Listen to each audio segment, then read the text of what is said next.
Bring your mic.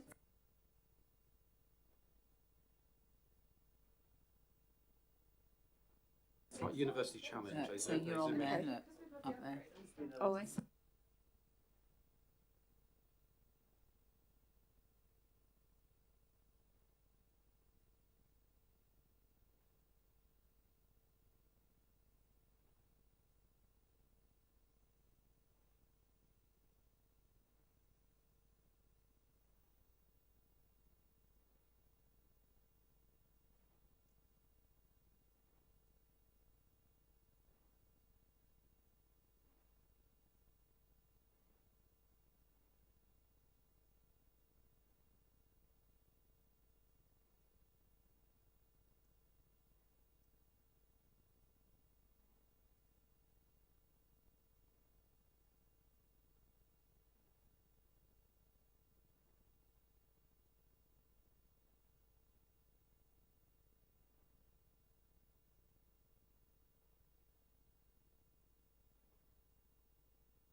So, good evening, everybody. It is now 6:31. If I can call the meeting to order.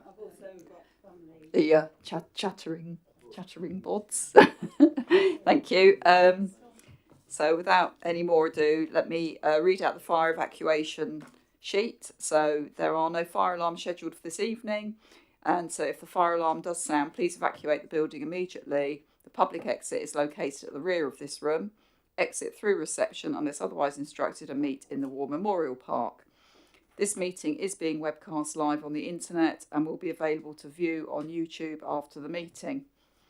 Please can I remind members and officers that in order to be heard clearly within the room by those present and on the webcast, you must speak directly into your microphone. And please switch your phones off or turn to silent. So item 1 is apologies and for absence or substitutions, and I have received apologies from Councillor Karen Watts. Are there any other apologies or absence or substitution?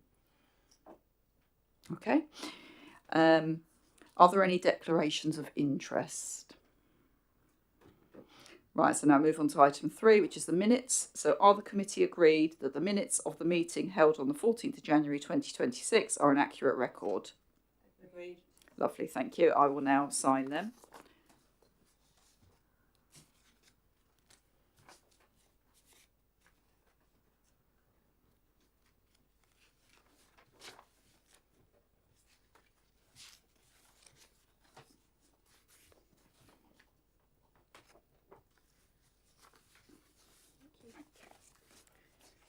Right, moving on then to item 4, which is about tackling graffiti on utility cabinets.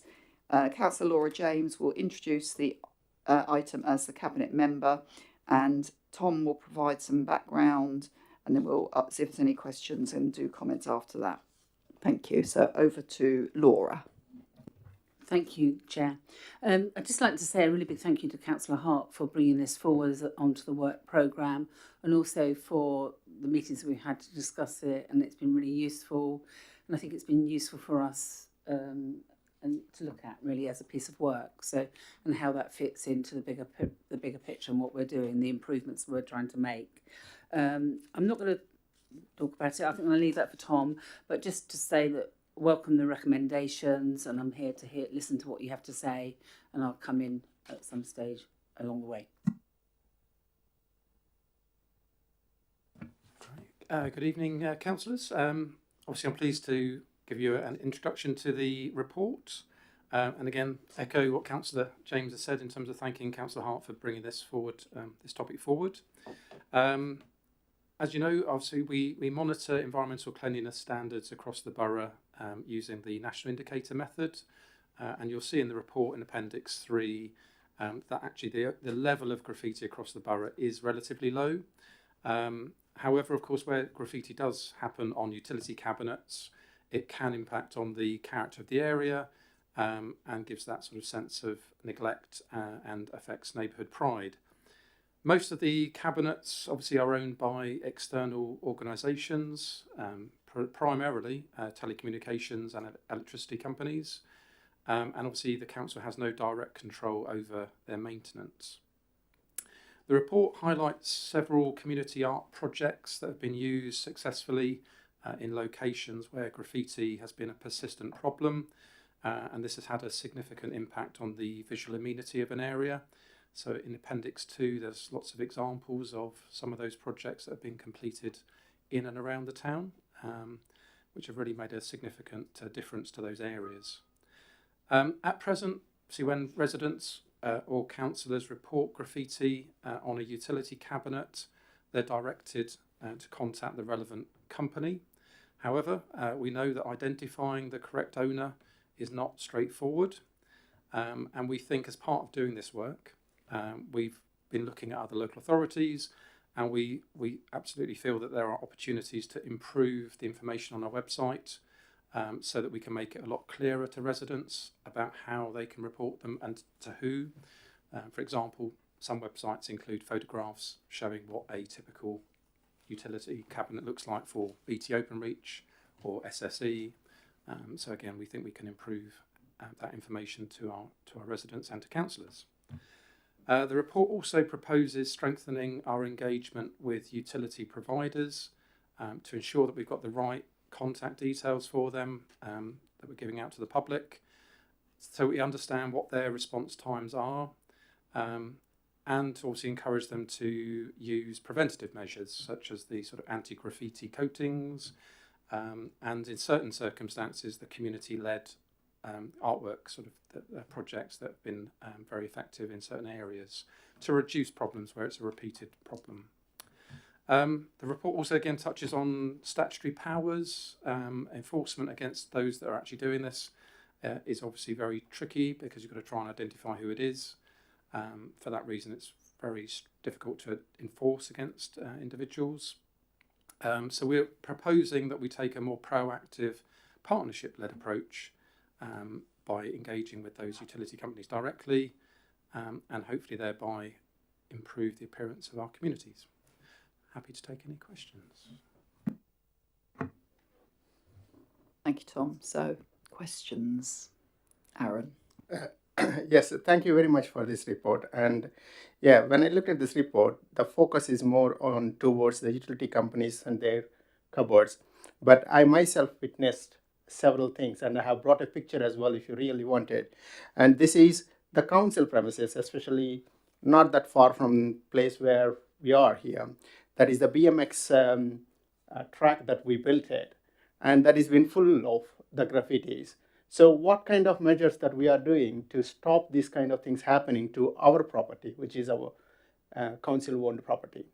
And in addition, I would like to ask another question. During the election period, I have brought this to the attention of the democratic officers as well, that there are some writings on the places where we can see against a specific party on this. So how do we stop this happening in future? Okay, so in terms of the skate park, I presume you're referring to War Memorial Park?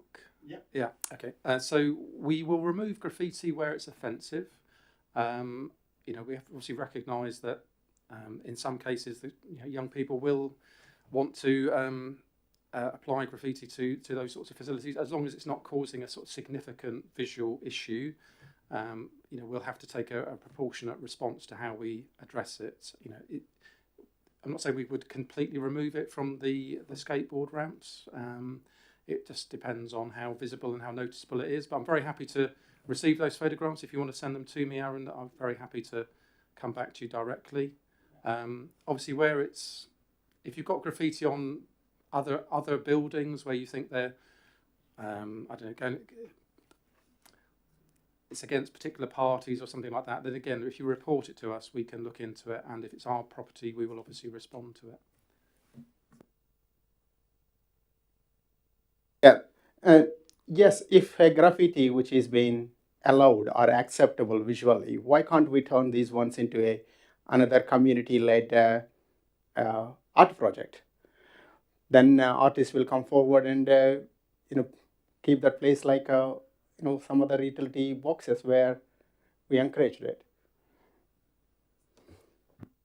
Yeah, I'm very happy to talk to you again outside the meeting about that particular concern, and obviously look at that as to whether or not that's a particularly viable option for the skate park.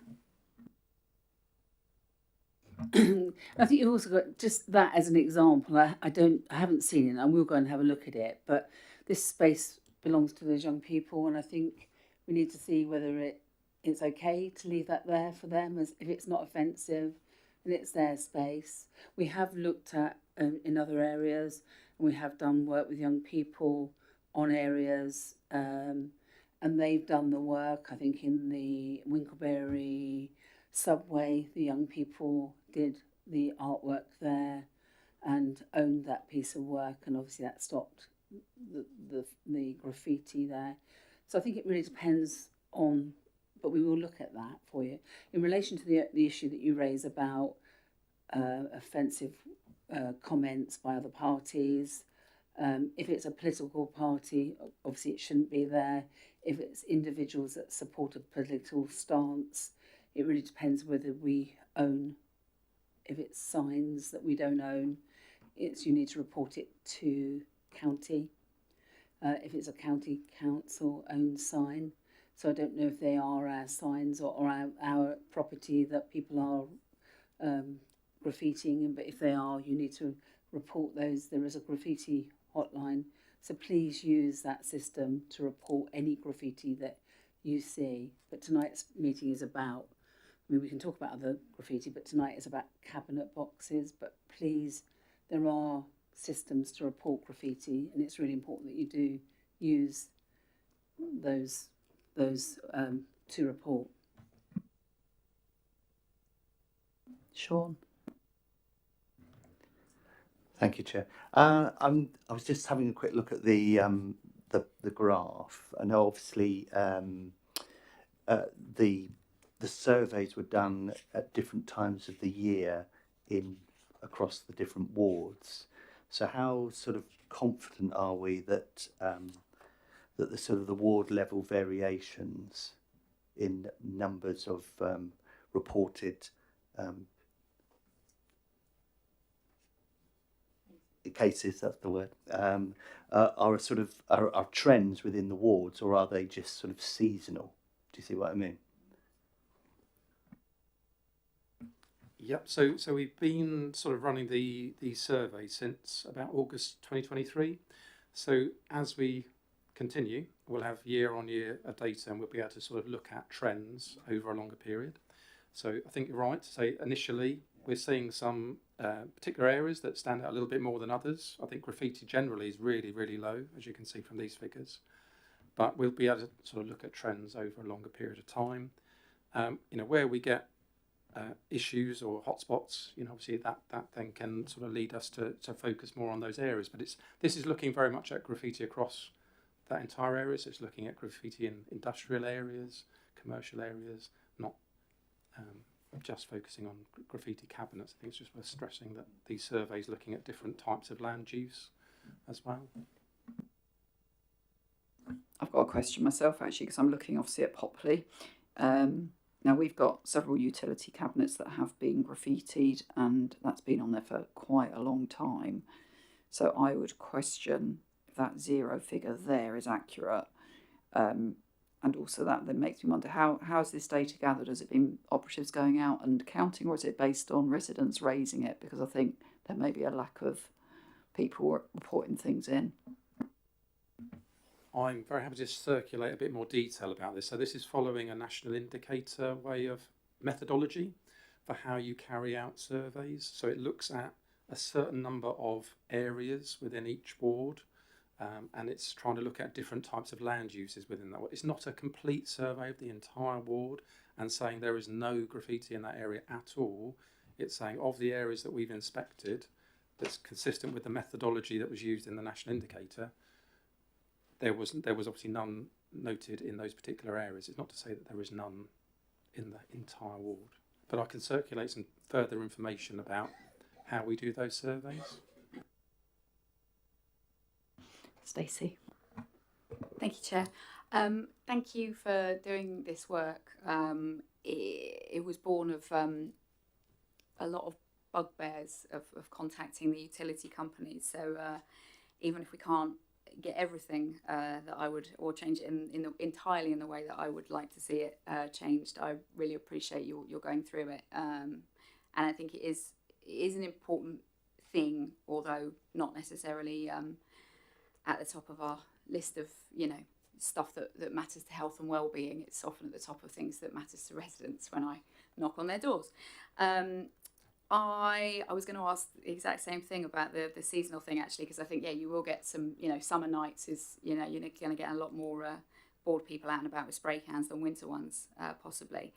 I wanted to ask, actually, I'll wait a few, if you're going to circulate some things about the indicator stuff, because the percentages that are listed is different than the A to C grades listed in 2.2. I wondered what the exchange rate, if you like, was, what the relationship was, but I'm happy to wait for that to be circulated there, if you wouldn't mind. I wondered if we had any data on how often the penalties that we do have are applied. I'm imagining that's a police data thing. If we have it, then that would be good to know and understand a bit more about. I don't know what granularity that goes into. And I wondered about, there's a note that, we don't collect data on this because residents don't report to us necessarily, they report to utilities. And I wondered if at least some of those come via our contact centre in the first instance, and should we be collecting that data so that we have an idea how much it matters to residents. I guess my main sort of feedback is that I completely understand and appreciate how hands are tied when we don't own something. I think that it would be really, really good to work on a better relationship with the utilities, as you've suggested. I wondered whether they might be amenable, in an ideal world, to a separate contact from local authorities. For example, we've just had one of the housing providers, we've managed to get a separate email for members to contact them rather than residents. So something like, if they're willing to do that, something along those lines, so you're not getting bounced around the 0800 numbers all the time. And if not that level of separateness, then at least an idea of accountability and to whom you can escalate something when you've tried to get in 19 different doors and you just aren't getting the service that they should be providing. And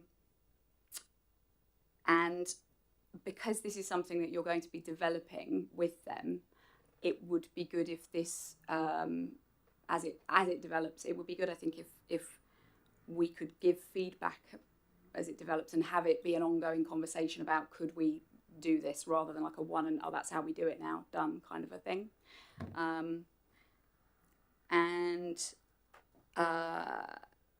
I guess this was another point, a clear idea of who, whether that's within our officer team or wherever else, we contact when there will be quibbles, because there will be a certain amount of pass the bomb between them.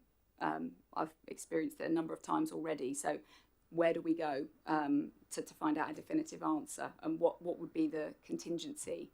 I guess it would be good to sort of get each of them, if possible, agreeing to what happens in that circumstance, rather than them just saying it's not us, try John across the road, you know. And I think that was more or less it. I think, you know, you've covered as much as it looks like you can. So we'll just sort of, develop that relationship with them and see how it goes, and hopefully get a bit of a clearer line to being able to applying these things and to figuring out when they don't meet the SLA, whatever it is. They've said 48 hours, we'll clean it up in a week, 2 weeks, half a year. When they don't do that, what happens then? That was a lot, sorry. It's more feedback than questions, so I don't expect you to remember it all. I made a note of 5 questions there, but there were more. Okay, no, so I think you're absolutely right. So in terms of the national indicator, yes, our feedback, I think the detail will be in there, and I'm happy to answer any follow-up questions that members have once they've received that information. I think logging calls that come into the contact centre, that's certainly something I can take up with the contact centre. I don't see that would be a particularly difficult thing for them to do. So that, as you say, we do understand how many reports residents are or calls are coming through to us. I'll take that back. In terms of the routes of escalation, again, that's something we can ask about, because obviously we're proposing to engage with the utility companies to ask them for a lot of detail about who to report it to, what their response times are, etc. So that's certainly something we'll cover when I contact them. Again, subject to Councillor James's thoughts on this, we probably put that into a members' bulletin in terms of just sort of saying this is what we found as part of that sort of how to report these issues. Perhaps that might be a good way to sort of share that information. We also do the yearly members briefing on members briefing on parks and street scenes. So again, it's something we could incorporate, I think, as part of that, just in terms of how to report things. Yeah, and in terms of enforcement, I think again we do absolutely, that sort of forms part of the community safety team's activity. So where we have issues with particular individuals or individuals doing this sort of activity, then it's certainly something that they are trying to tackle in alongside the police to try and stop that from happening. So it is something we are involved in. We do support the police where we can to sort of try and tackle that sort of problem.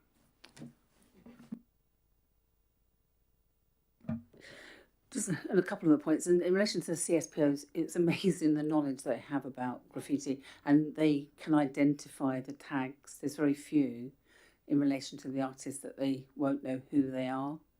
You know, so they have an enormous amount of knowledge around who they belong to. And the piece of work that we did with them, with some of the graffiti artists, I call them artists, is to work with them on getting involved in an art project. But once you actually do an art project, it's amazing how respectful they are of that art. So the work that we've done in our ward under Fine Road Bridge, I mean, it stopped all graffiti, and so, but it's also how we give them space to do some work as well. And so, in relation to what was being talked about in relation to the skate park, maybe we can look at how we can include them and have them, do, and they own that space and they can do some really fun things. You need to use a contact centre. So if you're not successful in talking to these utility companies, you need to come back through the contact centre, really, don't they, and report. Is that the way you would want it to do? I think that we need to record everything through the contact centre, really. And then we go from there, and that person, whoever then is responsible for that piece of work, would then get in touch with you. But you need to make sure, so we actually are able to monitor where it's not successful. But we can either come back to this committee with an update we need to give this time to bed in as a piece of work, or we can update it on a yearly basis. When we have the all members briefing, we can update it then. So it's how you want to take it forward as a committee, really. I think we really if there are opportunities for future artworks and funding comes available, you know, Ross has been really successful in achieving that, and we need to make sure that we do grab that money and use the opportunity. I recognise your frustration about some of these boxes. My one by the bridges by the station are horrendous, and it's a source of concern from lots of people, and trying to get it resolved is very, very difficult.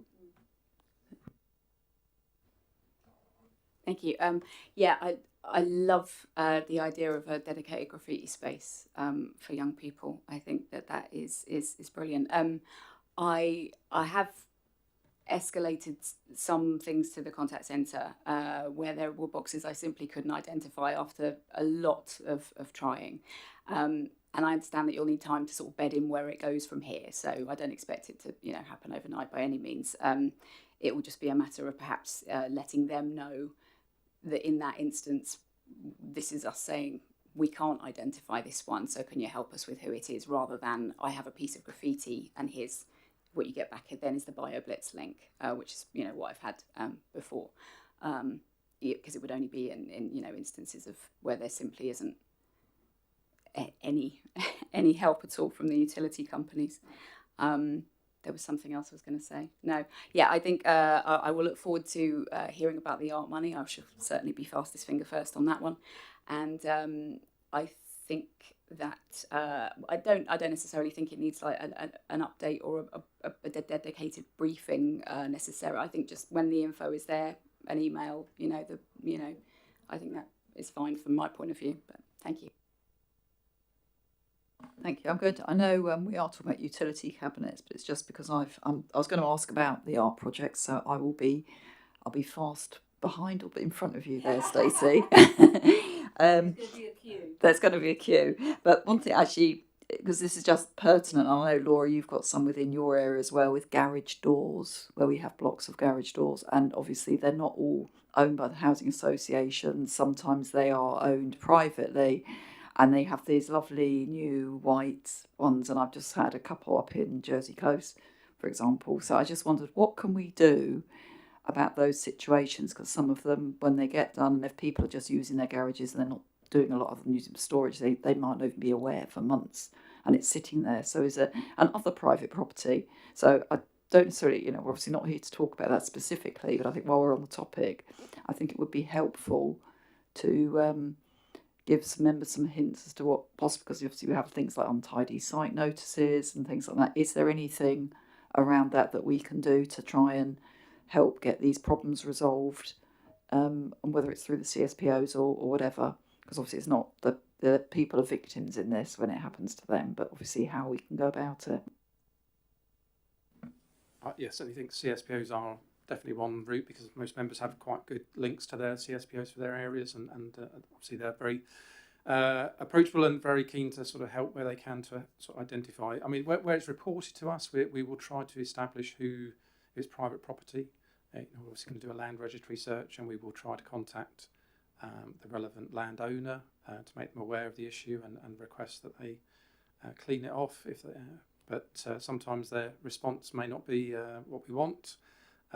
In terms of enforcement powers, you're quite limited, I think, unless it is causing such a detriment to the area in terms of the appearance of it. Yeah, it's quite tricky to be able to sort of use enforcement powers to require people to clean off graffiti. So yeah, that's quite rare that you'd have that sort of enforcement role, I think. But most people are quite proactive and will respond. Okay, are there any other questions? Oh, Jenny. And Joe, is that you there? Thank you. Just following up on Councillor Tustain's comments, and I don't want to wait for an email to come out, because the spreadsheet at the back suggests that there's lots and lots of places with no graffiti whatsoever, and Chinham has loads of it, but it's fairly low key. It's mostly tagging. The parish council spends a lot of time cleaning up the bus shelters because they're responsible for a lot of them. But, there's quite a lot of time spent that way. And they're quite fortunate because they have somebody that they employ to help around the parish to spot things and get in touch with utility companies and various to try and sort them out. So my question is that on that spreadsheet where it says 000, like 0 for Popley and 0 for Gillingham, and you've got your ABC, is it that it's not that they're saying there's no graffiti, but that it's a B rating or something, and that's why it's not there? Yeah, I will circulate more detailed information about how it's assessed. I think you're right. You know, we are categorising it. It's not meant to say that there is none across those areas. I've made the point that they are just looking at particular areas within each ward. They're not looking at the whole ward. We're not trying to say that there's no graffiti across any of these wards, because clearly there will be in some areas. But it's giving us an indication as to how prevalent it is in different areas. So how do you choose your areas? Because we know where our graffitis are. So how is it chosen? So there's a different team. So within operations, we're not getting the street care team, in terms of the street cleansing operatives or the street cleansing managers out there to do this. It's a separate team within Parks and Street Scene, so there's a more an independent view about that, and they randomly select different roads, different parts of those wards. Again, there's a lot more detail to this. You could spend you could do as a committee. Look at that. You could look at your N195. So Chair, I suggest that. I think looking at the detail, I think would just be helping to us understand why we have data that looks as if we don't have any graffiti whatsoever when we do. I mean, it's quite possible there are whole streets with no utility boxes in them, in which case if they've chosen that street, they're not going to find any, so helping to understand the methodology, I think, would be useful. Okay, and Joe. Thank you. Yeah, you're quite right that the parishes are doing quite a good job in removing, and the town council is removing graffiti on their own land and things, so that they do have it. And I believe that some of the parishes actually have anti-graffiti removal, paint removal that they go out and do. And I know that we had a utility cabinet in Pamba, which personally I thought looked rather nice, but then maybe it's in the beauty is in their eye of the beholder, isn't it? But there were people who complained, and it has been removed. Now, I don't know whether the parish council removed it or whether they eventually managed to get hold of Open Reach, as it was, but it did actually disappear, which is obviously the result that some people wanted.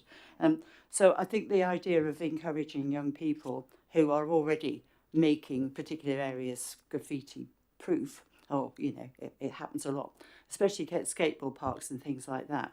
If I give you an example of something that I did in my former career and the Environment Agency, we were building a flood defence scheme in the middle of Edmonton, which is one of the areas that were most deprived wards in the country.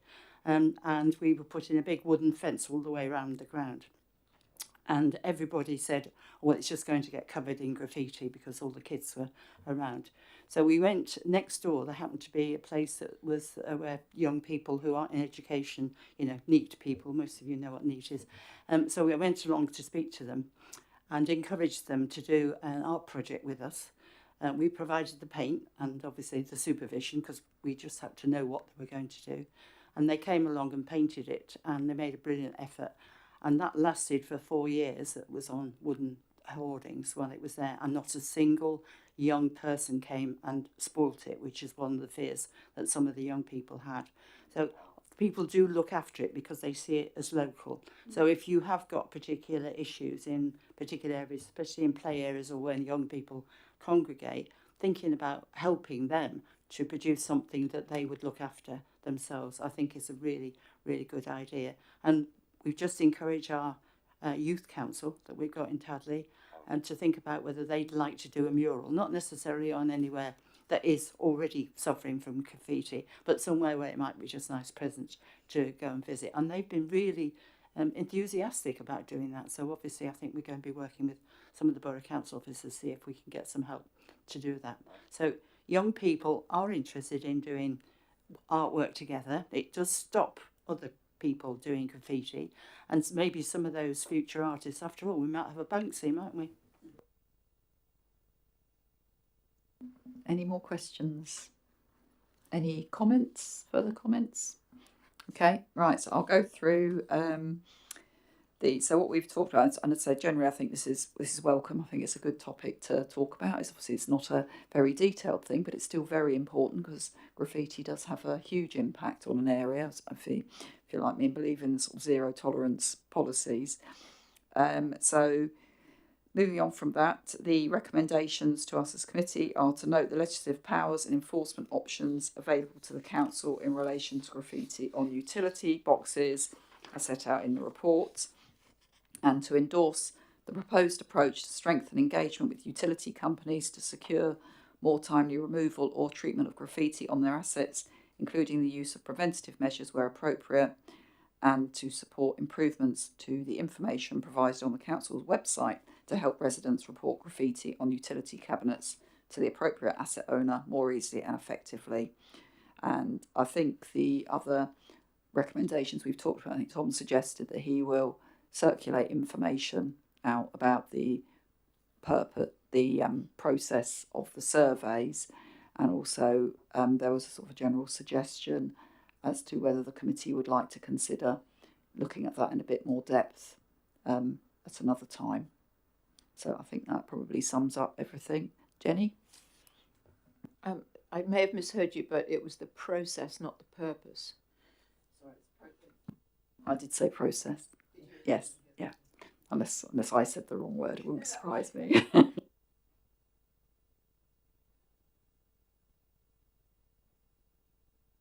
Okay, so are we all happy with those recommendations? Okay, lovely. So now we move on to number 5, which is about the weed control in the borough. And Laura's going to introduce it, Councillor Laura James, and Tom will also provide some background on that, and then we'll do some questions and comments. Thank you. Really pleased to introduce Sally, who's the Assistant Contract Manager for Grounds, or just across Grounds. And you're not new now. How many years have you been here now? Still feels like I'm new. Yeah. About 20 months. Yeah. And she also takes a lead on the weeds contract. So this is the first time that she's ever been to a committee. So be kind. But I reviewed the weeds and the whole process back in October 24 as a new cabinet member. So I have looked at this in some detail historically. I welcome the opportunity to explore it with you. I think there's a really good story to tell in relation to what we're doing. I think in relation to the Make a Difference team and the significant work that they are doing and how that is reducing the need longer term for weed control, spraying. I think in the report demonstrates that really. This week I was sent some photographs each time the Make a Difference teams move out of an area. I'm sent, as well as the ward councillors for that area, I'm sent the before and after photographs of the work they've done. And I was just looking this week at the work that they've done in Rookstown, and it's incredible to see what it was like before. But most of the photographs showed it. The photographs were about weeds, a lot of them, and so it showed what was there before and the significant work they've done to remove that, and that hopefully it has much more lasting effect and is more of a permanent arrangement. So I think, and the report refers to that and the work of that team. But I'll come in again, but if you have any questions. But again, thank you. I welcome this report coming forward. And I know there are lots of concerns of people about herbicides, but I think we've got a positive story to tell. Right, so effective weed management is obviously a core part of what we do to keep our streets clean and footpaths clean, safe and accessible. If left unmanaged, weeds can damage pavements, block drainage channels and reduce visibility for road users, and undermines the overall appearance of the neighbourhood. It's important to note, as we're talking on this topic, that we as a Borough Council undertake weed control on the public highway on behalf of Hampshire County Council through an agency arrangement. And the herbicide that we use is the glyphosate, which is the active ingredient, and that is specifically specified within the agency agreement, and we're not allowed to change that unless we have Hampshire's agreement. Over the past year, we've made significant progress in improving how we manage weeds. So when we looked at 2025 as a whole, the council's contractor obviously introduced different techniques and methods of applying the herbicide. And as a result, although we did 3 treatments across the borough last year compared to 2 in the year before that, we still achieved a 45% reduction in the use of glyphosate. So it's a massive improvement and reduction in the use of the glyphosate. As Councillor James has mentioned, the report highlights the contribution that the Make a Difference team have made because they're carrying out manual weed removal and deep cleaning in locations where an enhanced level of care is needed. And there's lots of photographs in the report before and after that really give you a strong feel for exactly just how much of a difference that is making. That's obviously reducing our reliance on chemical treatments and greatly improving the appearance of local areas. However, as the report makes clear, manual weed removal is not a practicable option in lots of locations, particularly busy roads, and where weeds have very deep roots. As Councillor James has mentioned already, we did a very thorough review in 2024, looking at whether there's alternatives to the use of herbicides. Again, the details included in terms of all those different methods. And there's some useful cost comparison information that Oxford City Council have published. And at the moment, there is nothing that matches glyphosate in terms of its cost effectiveness, its practicability in terms of just the use of that chemical, and its environmental proportionality. If you look at the other methods, a lot of them require a lot of water, a lot of fuel, a lot of repeat treatments. They're just not as effective as glyphosate. Obviously, the use of that product is still approved by DEFRA and the Health and Safety Executive, and we follow very stringent sort of controls in terms of how it's applied to minimise its use. I think the report hopefully provides members with some assurance that we carry out the weed control in a safe, efficient and environmentally responsible way, which is aligned with national guidance, whilst maintaining high standards that residents expect.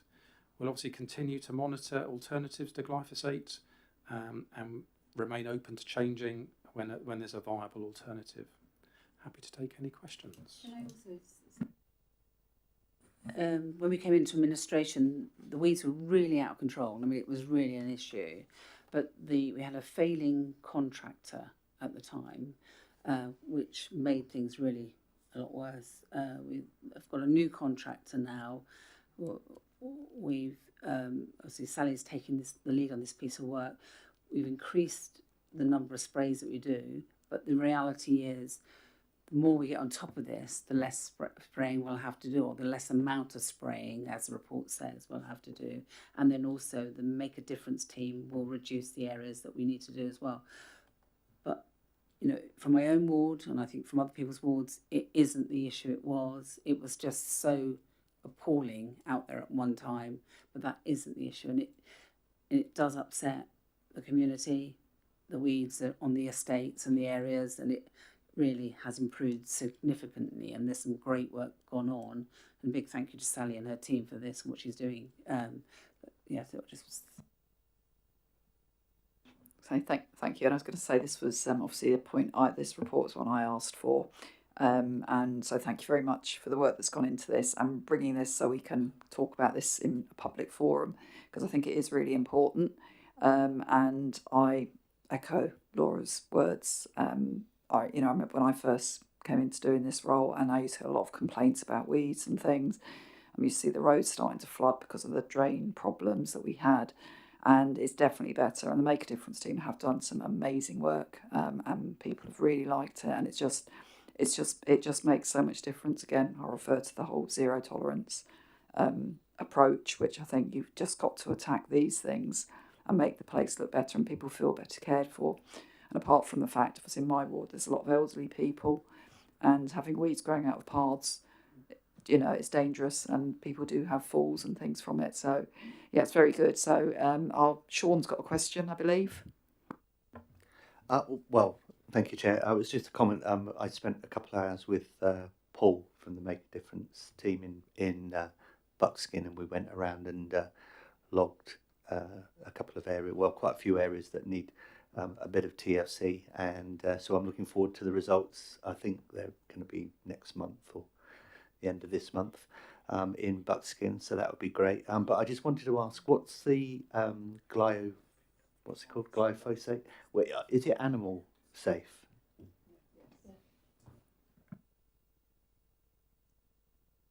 Yes.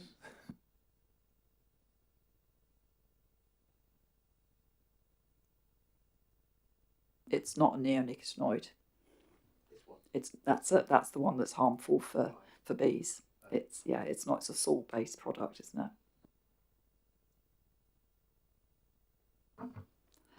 Yes, it's safe for pets, you know, animals, bees, fish, apparently, everything.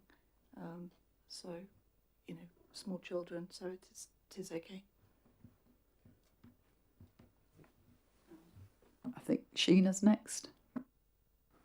I'd just like to thank Sally Ducker for the amount of work that's been achieved in Lichpit and Old Basin. As you know, Lichpit is quite leafy. There's loads of hedges, vast areas of green. The footpaths have been cleared where trees or shrubs have fallen over footpaths. They've been cleared away. There's been an enormous amount of work, but it looks spectacular. It's ongoing because it obviously grows really fast. Yes, so, you know, Make a Difference team, the grounds maintenance team, the street cleaners, all those teams working together have made a huge difference, and really appreciate what you've done around the school in Old Basin, St Mary's School. The area was not safe because the footpaths are quite narrow, but they were cleared as well. So absolutely 100% excellent, outstanding work from your team. Thank you so much. Joe. Thank you. I suppose in common with many other councillors, we do often get questions from members of the public asking us what we use for weed to kill the weeds and whether or not they conform. And obviously, I've usually answered the question that we're driven by what the county council ask us to use, because of course it's their contract that we're delivering. So it would be quite useful to have a little bit of a statement so that we could tell people that it is animal friendly, bee friendly, children friendly, all the things that you said, because obviously there's a national campaign. I think people are being sort of generated from campaigns that people are saying we shouldn't be using any chemicals whatsoever. But obviously I appreciate that we do have to in this instance, and again we're under the control of what the county are asking for us. At one time we used to get rather cross in where I live, in my area. Everybody mows their grass out the front, which is there's a pavement and a strip of grass, and then everybody's walls and whatever. And the residents will mow the grass very carefully. Somebody comes and does a lot of it. And one or two people have complained that, in fact, the county, or presumably us on behalf of, then come along with the weed killers and spray round the lampposts and whatever and kill the grass rather than the weeds. So, I mean, obviously people like to see the fact that they cut the grass and they look after it, and then somebody comes along and kills it. So hopefully, I haven't had too many of those complaints recently, but again, we just need to be aware that in some places there's perhaps a bit of an overzealousness. It's not necessary because we haven't got any too much, weeds that shouldn't be there. I'm aware of it. So do you want to say about it? Yeah, so certainly it's something we are aware of, and we have raised with our contractor just to make sure that they keep that to a minimum where it's required. I think the reason they tend to do around the obstacles is just to avoid that sort of growth and avoid having to manually trim around all of this stuff. But again, we do take that on board. It is something we are talking to our contractor about, so that we do that in as sensitive a way as possible.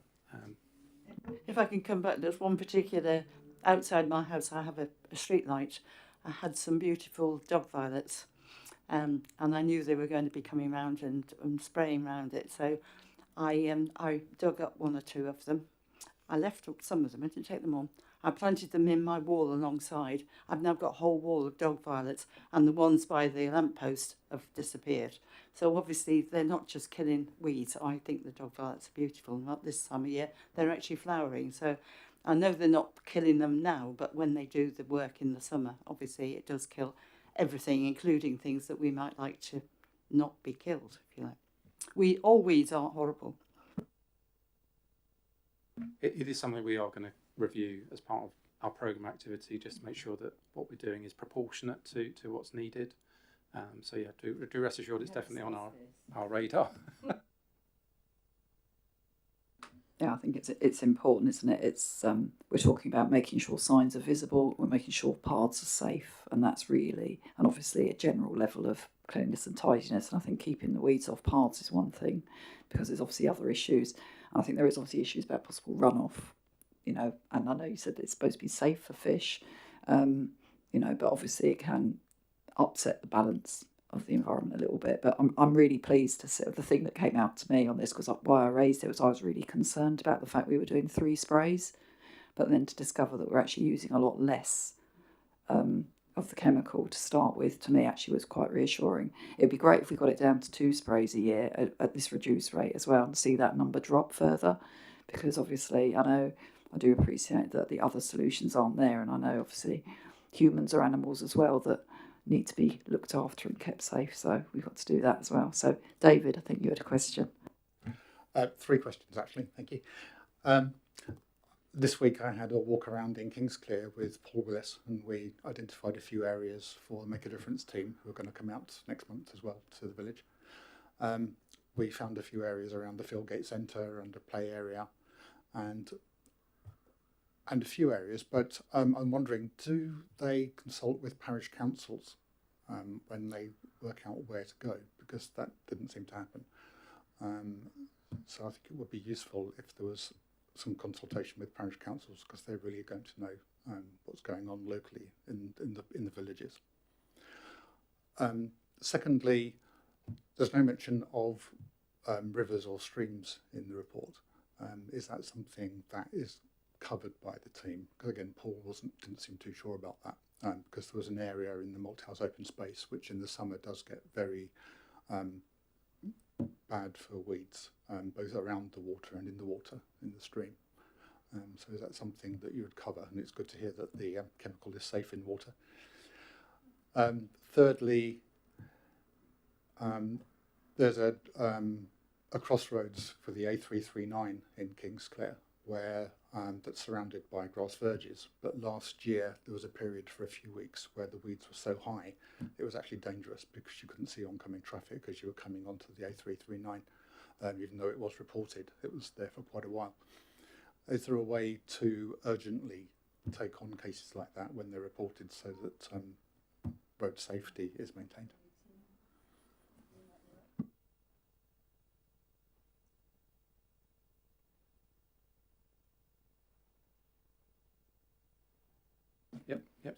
Got you. So yeah, do report it to us. I'm not sure in that particular location. I was just wondering whether that is within our responsibility or actually Hampshire Highways. I need to know the exact location, but please do contact me if you've got particular concerns, particularly with this road safety issue that needs to be addressed. Very happy to look into that. I'm just wondering if it's on a busy, the interaction with the A339, it might be Hampshire's, not us, but I'd need to check. I think the point about liaising with the parish councils is a good one. I mean, yeah, I don't think we do contact parish councillors. We contact all the ward councillors, so that's certainly something I can take away and make sure that we do if that's a request from members. But you could also ask them they could come on the walkabouts with you. Yeah. There's no reason why you couldn't ask them. I mean, we don't spray. You wouldn't spray this product in the stream directly. Again, if there's weed issues on particular areas, then again that would be something I need to talk to Paul about in terms of where they are and how we could possibly support to try and address that problem. But we wouldn't spray them directly in that sort of area.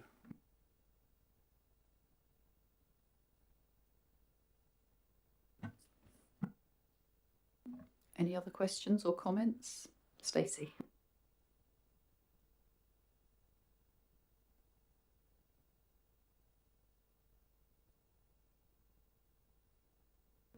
Thank you, Jenny. Thank you, Chair. It was really good to hear about the reduction that there's been. And one of the things I was going to ask was, could we reduce from 3 to 2? And from your comment about, once you've got them under control, you can do less of it. It sounds like that's, something that's being considered and in the works. Similarly, examining areas where you absolutely have to do it and where you might just want to leave the dandelions for the bees is something I'm hugely in favour of as well. I appreciate that. I'm not here to go back and forth on yes it is, no it isn't at all. I have been contacted by people from various environmental groups in the area, some of whom are far more knowledgeable than I about this sort of thing. I am not a chemist and I can't tell you whether it is safe or not. I assume that the sort of assurances are from the guidance and from DEFRA and things like that, which I think it perhaps means it's safe enough to spray in an area and not have someone who's 2 houses away suddenly keel over and, have a heart attack. Doesn't necessarily mean safe in the way that people who are concerned about the environment in the longer term would say safe. There are a lot of, and I've done some digging on the internet, which I know is a really dangerous thing. I appreciate that. But there are also, 70 or 80 councils across the country who have stopped using them, presumably at some cost to themselves and presumably for a purpose. And it feeds into a wider,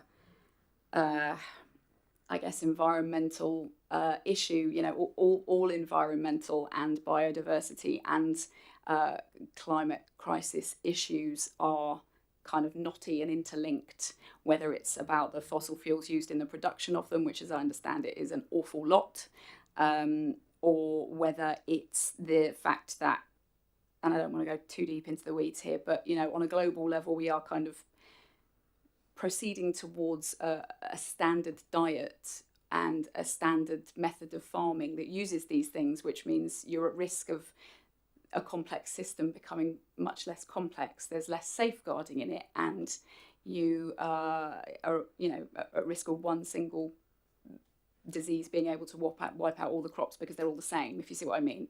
I'm not saying that our stopping using this on our verges is going to change any of that, but I think it doesn't do it. I don't think it answers those questions just to say, well, it is safe and kind of move on from it. I think we should always be looking at ways that we can adjust to a completely chemical-free position if we can. I understand from the numbers in here that is not going to happen overnight and that it's difficult to justify when you're looking at it just siloed into a pathways and pavements pot. But if you were to look at it in a slightly, broader sense, I was looking at the new, what did they call it? Pesticide National Action Plan, the government's thing today that it released in October. Obviously, your review from 2024 was prior to that. But there's a lot that they're doing in there, encouraging take up of what did they call it? R&D into integrated pest management solutions and things like that. Maybe we should be having conversations with local farmers and talking about local food supply and things like that and bringing it all together in a sort of a more holistic way. At least in my inexpert way of putting it, I think that is what some of the local environmental groups who I've spoken to would like me to say. I don't really expect an answer to that, but there you go. I think this report clearly says this isn't it. So we're saying, that we're constantly looking at this, and if the thinking on this changes. You know, we will look at this again, and we will continue to review this. We'll continue reviewing our practices. I mean, I would like to get to a point where we can reduce the spraying, but at the moment, we just got to get on top of it. It was a major problem. It was horrendous out there, and we're not there yet, and there's still lots of work to do. But, you know, we will, you know, we're very aware of, you know, where we would like to be, and we're working towards that. But there's still a lot more to do. But we're not closed to this, and we will continually review it when, you know, and if thinking changes on this or new thoughts on how we can manage this comes forward. But I mean, at the moment, DEFRA and county, everybody is saying that they want us to use this as an approach. Thank you. I completely understand. Certainly, you know, the point about hands are tied, where county is dictating the use of that. And I guess I'm not arguing with anything that's in the report at all. I think, you know, you've done a really, really good piece of work in getting the usage down and getting our public areas, you know, in much better form. I think if I were to sum up, it would just be to say that rather than saying, let's revisit this as new options come up, you know, the government's new pesticide national action plan is full of commitments to basically, you know, kind of invent new ways of doing things. And if we were to look at, I don't know, having ideas about things that we could, there's funding in there for, you know, for R&D, for different ways, chemical-free ways to manage not only agricultural land but amenity land as well, which is what we're talking about. So maybe it's worth having a conversation with everyone who uses this product locally and seeing if we can think of something that we can let's, you know, see what we can dream up rather than waiting for technology to come to us, I guess is the sum of it. Thank you.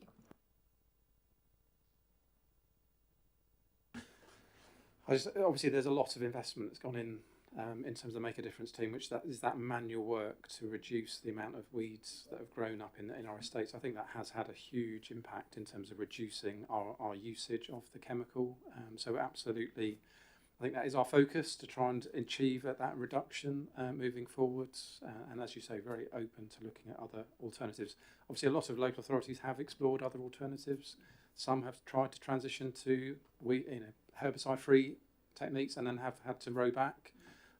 Sadly, glyphosate, I can't even say it, does continue to prove to be the most effective treatment at the moment. So absolutely, we'll keep monitoring other techniques.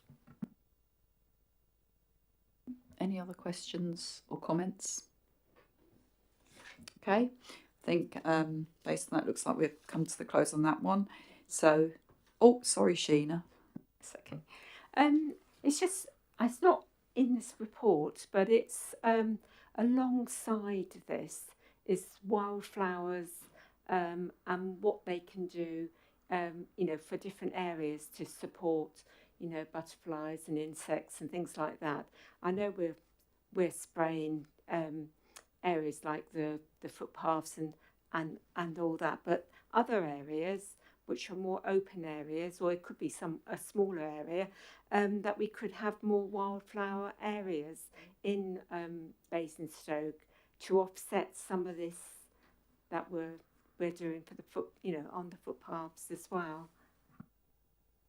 Gosh, this is a big topic, isn't it? Yeah, we are doing a lot to improve biodiversity on a lot of the council-owned sites in the borough. Yeah, so there's an awful lot. I think the report that went to Environment and Infrastructure Committee last week, talks around a lot of the activity that the council has done, particularly the ranger team in combination with conservation volunteers, to really improve biodiversity on lots of open spaces in the borough. So very much something we are doing a lot on and have achieved an awful lot of in the last year or so, especially. Thank you, that's fabulous. Okay, so basically, I think it is what it is, as we said, and obviously everyone seems to be very pleased with the work the Make a Difference team have done, and recognise that as a committee, and also the reduction in the amount of glyphosate that's being used, and obviously looking forward to seeing further improvements and moving away from chemical treatment for weeds while maintaining and getting the right balance for our estates and areas and footpaths and things around the area. So moving to the recommendations, to note the outcomes of the 2024 review of Council's approach to weed control on pavements and highways, to note the significant reduction in herbicide use achieved in 2025 through improved equipment and application methods, and to note that officers will continue to monitor and evaluate emerging alternatives to glyphosate. So is everyone happy with that? Okay, lovely. So now we move on to item 6, which is review of the work programme. And get my screen to come up again.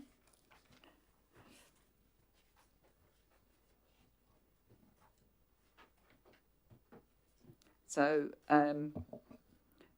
next meeting we should be looking and having a review of the whole waste strategy and the waste project that went through, and see how things have been going with that, and also doing the anti-poverty strategy.